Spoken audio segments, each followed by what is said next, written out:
A small piece of sodium metal is placed in a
placed in a flask containing yellow chlorine gas.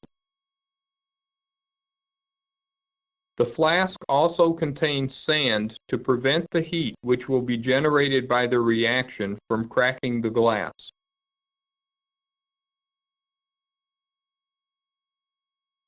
Initially, no reaction is observed between the sodium and the chlorine.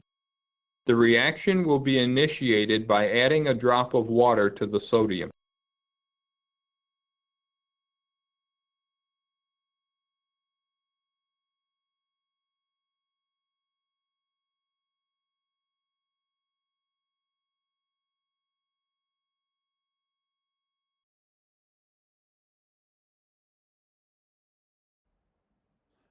Hello, so as we saw in this video, two poisonous things.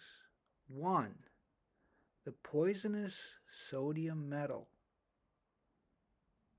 which has one valence electron because it is in group 1A, or the first column on the left side of the periodic table.